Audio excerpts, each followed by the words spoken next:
नमस्कार साथियों, कमल जी क्लासेस में एक बार फिर आपका स्वागत है।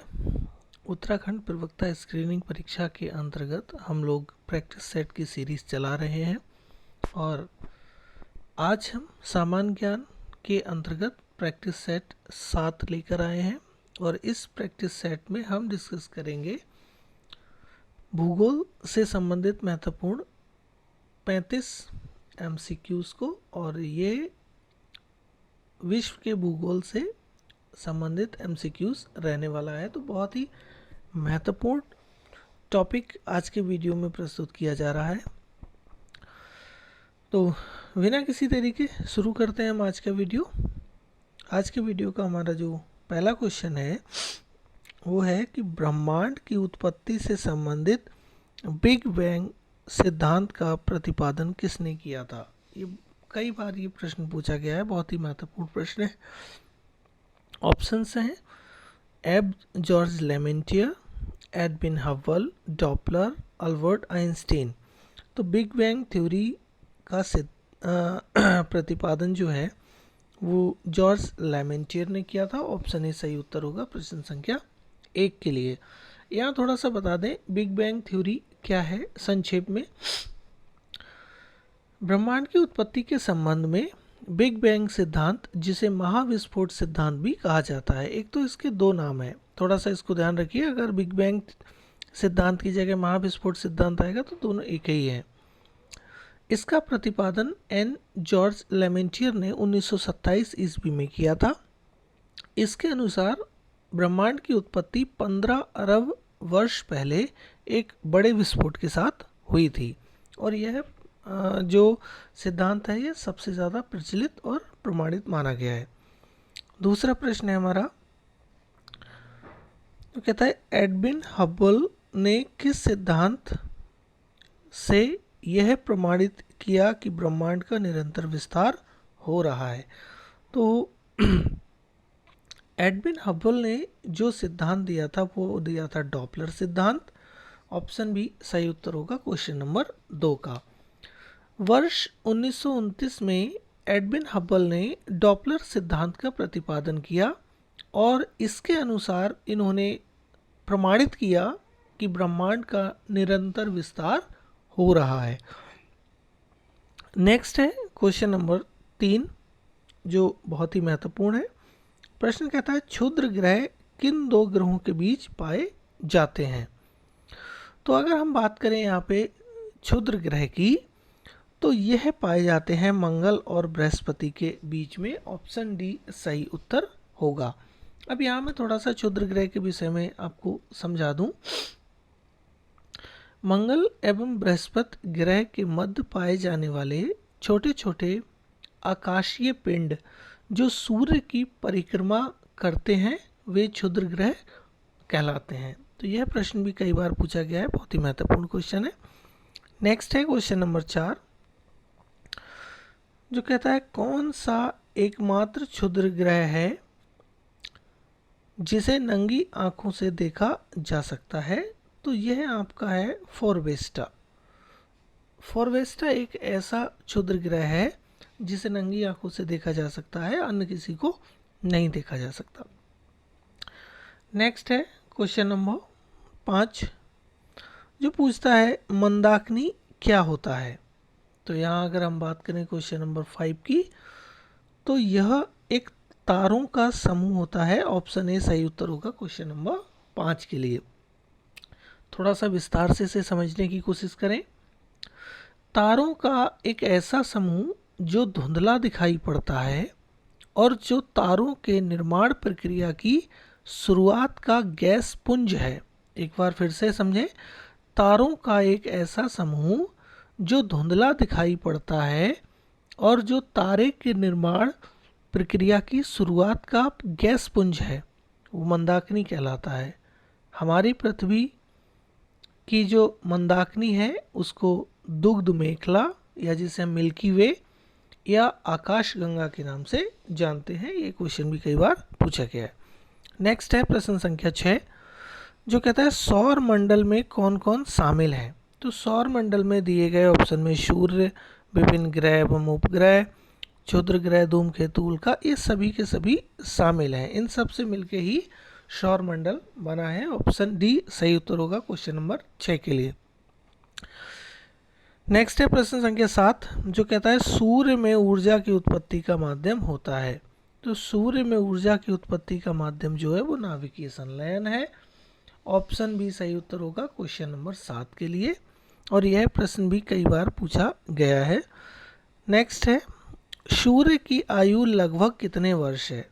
तो यहाँ पे दिए गए ऑप्शंस के हिसाब से 5 बिलियन वर्ष है। प्रश्न संख्या 8 का ऑप्शन ए सही उत्तर होगा। वैसे अगर एग्जैक्ट बात की जाए तो 4.5 बिलियन वर्ष है। अगर यहाँ पॉइंट में ऑप्शन होता तो 4.5 बिलियन वर्ष सही उत्तर होता। नेक्स्ट है क्वेश्चन नंबर 9, जो कहता है सूर्य के प्रकाश को पृथ्वी तक पहुँचने में कितना समय लगता है।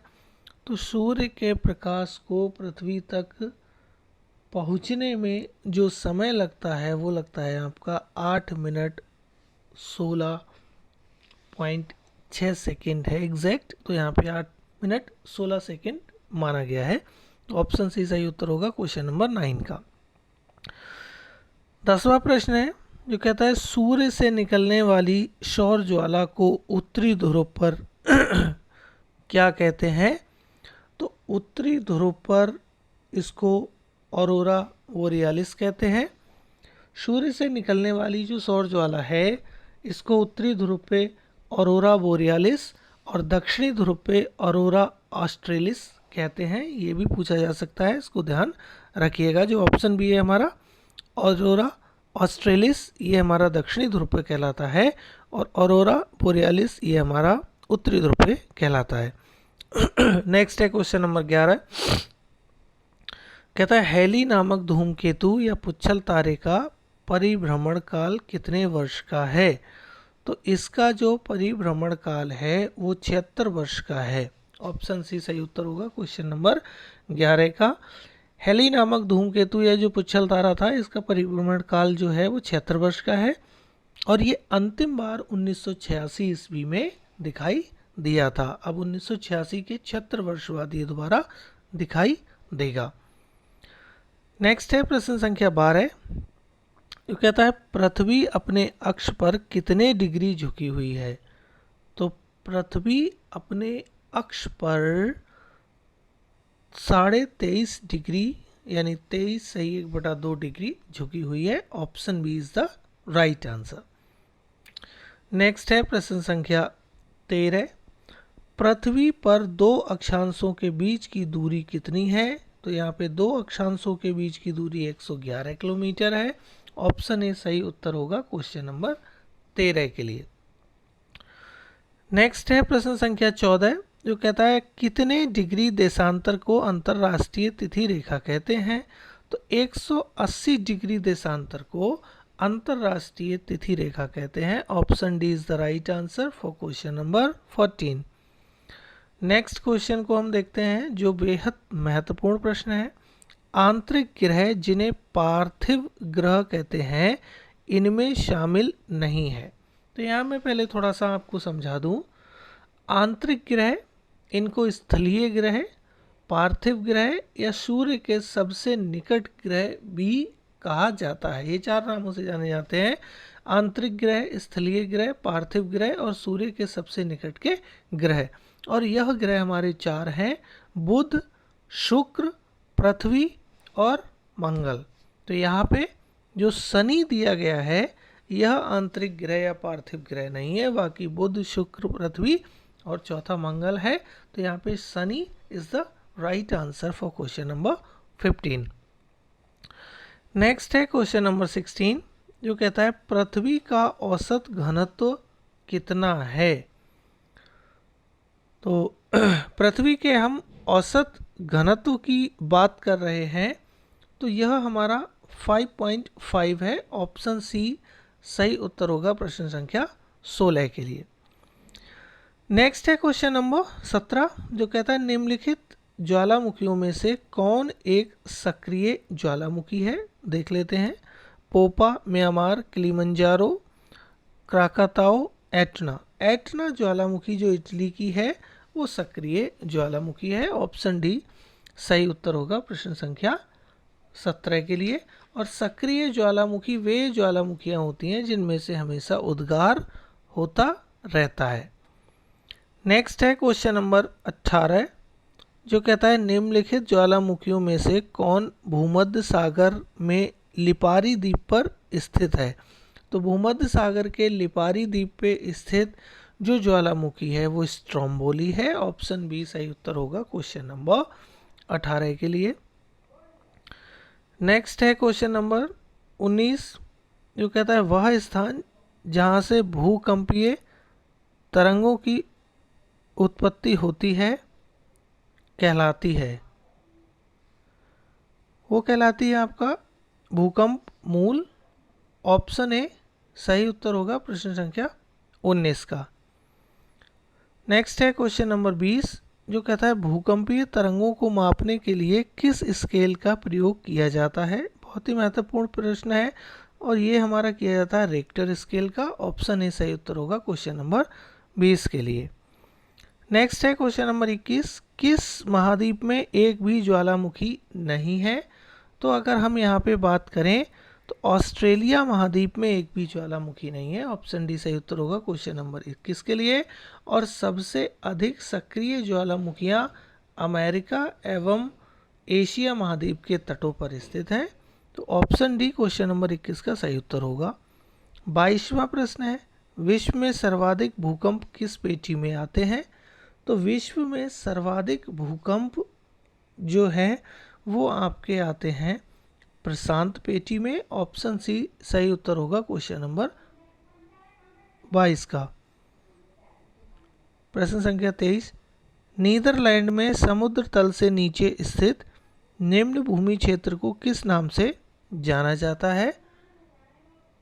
तो इसे जाना जाता है पोल्डर के नाम से। ऑप्शन सी सही उत्तर होगा क्वेश्चन नंबर 23 का। प्रश्न संख्या 24, जो कहता है भूमध्य रेखा से 5 डिग्री उत्तर एवं 5 डिग्री दक्षिण में स्थित दाब पेटी क्षेत्र को क्या कहा जाता है। तो इस दाब पेटी क्षेत्र को कहा जाता है डोल्ड्रम क्षेत्र। ऑप्शन बी सही उत्तर होगा क्वेश्चन नंबर 24 का। नेक्स्ट है हमारा क्वेश्चन नंबर 25, जो कहता है उपोष्ण उच्च दाब पेटी को अन्य किस प्रचलित नाम से जाना जाता है। तो वो आपका जाना जाता है अश्व अक्षांश क्षेत्र। Option A is the right answer for question number 25। उपोष्ण उच्च दाब पेटी जो है ये अश्व अक्षांश क्षेत्र के नाम से जानी जाती है। नेक्स्ट है क्वेश्चन नंबर 26, जो कहता है उपध्रुवीय निम्न वायुदाब पेटी के निर्माण के लिए निम्नलिखित में से कौन एक कारक जिम्मेदार है। तो यह जिम्मेदार है आपकी घूर्णन गति। Option A is the right answer for question number 26। Next है क्वेश्चन नंबर 27, जो कहता है किस बल के प्रभाव के कारण उत्तरी गोलार्ध में पवनें दाईं ओर और दक्षिणी गोलार्ध में बाईं ओर मुड़ जाती हैं। तो यह आपका रहता है कोरियोलिस बल। इसको बहुत महत्वपूर्ण क्वेश्चन है, याद रखेंगे। कोरियोलिस बल के प्रभाव के कारण उत्तरी गोलार्ध में पवनें दाईं ओर और दक्षिणी गोलार्ध में पवनें बाईं ओर मुड़ जाती हैं। नेक्स्ट है क्वेश्चन नंबर 28, जो कहता है कोरियोलिस बल द्वारा पवनों की दिशा में होने वाले परिवर्तन को किस नियम के रूप में जाना जाता है। तो यह आपका जाना जाता है फेरेल के नियम के रूप में।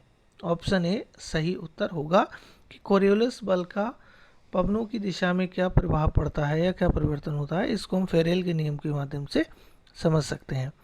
नेक्स्ट है क्वेश्चन नंबर 29, जो कहता है पवनें जो सालों भर एक ही दिशा में प्रवाहित होती हैं तथा व्यापक भूभाग को प्रभावित करती हैं वो कहलाती हैं। तो वो आपकी कहलाती है ग्रही पवनें। Option A is the right answer for question number 29। Next है क्वेश्चन नंबर 30, जो कहता है निम्न पवनों में से कौन एक ग्रही या स्थायी पवन नहीं है। तो यहाँ पे बात हो रही है पर्वतीय समीर की। बाकी अन्य वाणिज्य पवन, पछुआ पवन, ध्रुवीय पवन, ये सभी की सभी पवनें ग्रही या स्थायी पवनों का उदाहरण है। पर्वतीय समीर जो है वो ग्रहीय स्थायी पवन का उदाहरण नहीं है। नेक्स्ट है क्वेश्चन नंबर 31 जो कहता है किन अक्षांशों के मध्य अश्व अक्षांश का विस्तार मिलता है। तो यह एक बार हम अभी अक्षांश के विषय में पढ़ चुके हैं।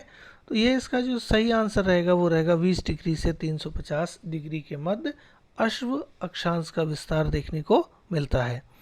नेक्स्ट है क्वेश्चन नंबर 32 जो कहता है उपोष्ण उच्च वायु दाब कटिबंधों से उपद्रवीय निम्न वायुदाब कटिबंधों की ओर प्रवाहित होने वाली स्थायी हवाएं कहलाती हैं। तो यह स्थायी हवाएं जो हैं वो पछुआ पवन कहलाती हैं। पछुआ पवनें वे पवन होती हैं जो उपोष्ण उच्च वायुदाब कटिबंधों से उपद्रवीय निम्न वायुदाब कटिबंधों की ओर प्रवाहित होती हैं। नेक्स्ट है प्रश्न संख्या 33 जो कहता है वायुमंडलीय दाब का मापन किस यंत्र के द्वारा किया जाता है। तो वायुमंडलीय दाब का मापन जो है वो बैरोमीटर के माध्यम से किया जाता है। ऑप्शन डी सही उत्तर होगा क्वेश्चन नंबर 33 के लिए। और नेक्स्ट है हमारा क्वेश्चन नंबर 34 जो कहता है क्षोभ मंडल की ऊपरी परत में तीव्र गति से प्रवाहित होने वाली पवन कहलाती हैं। तो ये पवन हमारी कहलाती हैं जेट स्ट्रीम। ऑप्शन सी सही उत्तर होगा। जेट स्ट्रीम वे पवनें हैं जो क्षोभ मंडल की ऊपरी परत में तीव्र गति से प्रवाहित होती हैं।